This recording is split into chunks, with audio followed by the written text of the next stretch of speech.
Hello, bonjour. Aujourd'hui, on va parler de Meghan Markle, le prince Harry et de la princesse Anne. Je vous ai fait une vidéo il y a quelques temps pour parler des personnes qui travaillent le plus dans la famille royale. Et comme résultat, on avait que les Cambridge, et surtout Kate Middleton, ne travaillaient pas beaucoup alors qu'ils étaient jeunes. Par contre, la princesse Anne était celle qui travaillait le plus, avec près de 300 visites royales contre 90 pour Kate Middleton et 110 pour le prince William. Donc on nous avait dit que oui, c'est parce qu'ils avaient 3 enfants et que les enfants étaient jeunes. Mais certains avaient fait remarquer que les enfants étaient à l'école toute la journée et qu'ils devaient seulement le devoir à leur sortie de l'école. Après que ces articles sur les personnes qui travaillent le moins ou qui travaillent le plus, ils sont sortis. Au lieu de regarder ceux qui travaillent le moins, non, ils se sont tournés vers le prince Harry et Meghan Markle qui ne font plus partie des membres travaillant de la famille royale. Ils sont toujours dans la famille royale, mais ils ne travaillent plus pour la couronne. Mais bizarrement, on parle d'eux dans un article qui n'a rien à voir avec eux. Et on dit en fait que Meghan Markle et le prince Harry devraient prendre exemple sur la princesse Anne. Au lieu de dire que le prince William et Kate Middleton devraient prendre exemple, non, c'est Harry et Meghan qui ne travaillent plus, qui sont à l'extérieur, qui sont comparés à elle.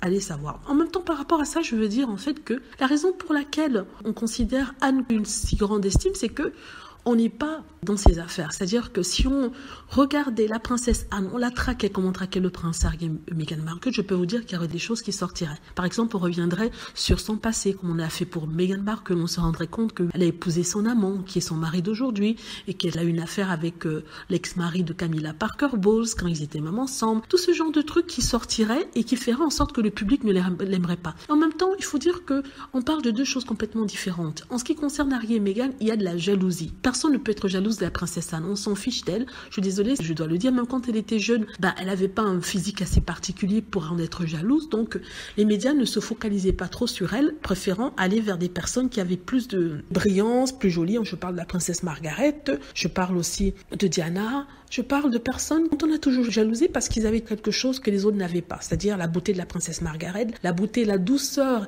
et l'innocence de la princesse Diana, même si on nous dira oui, elle a eu des amants et tout ça, ça j'en conviens. Elles avaient quelque chose de particulier et qu'il fallait les casser à tout prix pour qu'elles ne soient pas célèbres. Elles ont été prises en grippe par le public. Je rappelle que Diana, bien avant son décès, la majorité trouvait qu'elle était problématique, comme la majorité trouve aujourd'hui que Harry et Meghan le sont. Donc tout ça pour dire que oui, si on est dans les business de la princesse Anne et qu'on révèle tout ce qui se passe, mes chers, je suis persuadée qu'on verra des choses qui ne sont pas forcément bonnes à voir. Je ne suis pas de mauvaise foi, mais ce que je suis en train de dire, c'est que si on regarde vraiment dans la vie de Anne et qu'on critique tous ses faits et gestes, par exemple le fait que ces chiens, des boules terriers, ont tué d'autres chiens du voisinage, ont mordu une femme récemment, là, si ça avait été Meghan, je peux vous dire que là, les critiques auraient fusé, on aurait appelé à lui enlever ceci, à lui enlever cela.